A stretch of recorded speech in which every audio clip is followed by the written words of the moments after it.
ಖಂಡಿತ ನರೇಂದ್ರ ಮೋದಿ ಅವರೇ ಮತ್ತೊಮ್ಮೆ ಗೆದ್ದು ಬರ್ಲಿ ಅಂತ ನನ್ನ ಎಲ್ಲಾರ ಭಾರತ ದೇಶದ ಸಲುವಾಗಿ ಒಳ್ಳೇದು ಆಗ್ಬೇಕು ಅಂದ್ರೆ ನರೇಂದ್ರ ಮೋದಿ ಅವರೇ ಗೆದ್ದು ಬರ್ಬೇಕು. ಈ ಬಾರಿನೂ 3ನೇ ಸಲ ಹ್ಯಾಟ್ರಿಕ್. ಖಂಡಿತ ಖಂಡಿತ ಆತ್ಮವಿಶ್ವಾಸದಿಂದ ಹೇಳ್ತಾ ಇದ್ದೀನಿ ನಾನು.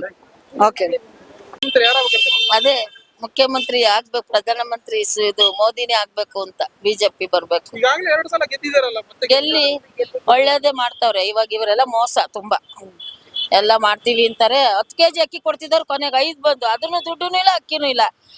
ಪಿಂಚಣಿ ಕೊಡ್ತೀನಿ ಅಂತಾರೆ, ಯಾವ್ದು ಕೊಡಲ್ಲ. ಮತ್ತೆ ಮೋದಿ ಬರ್ಬೇಕಂತೀರಾ? ಅದೇ ಇದೆ ಮನಸ್ಸಲ್ಲಿ, ಮಾಡೋದಾದ್ರೂ ಒಂದ್ ಸ್ವಲ್ಪ ಮಾಡ್ತಾರೆ. ಯಾರಾದ್ರೆ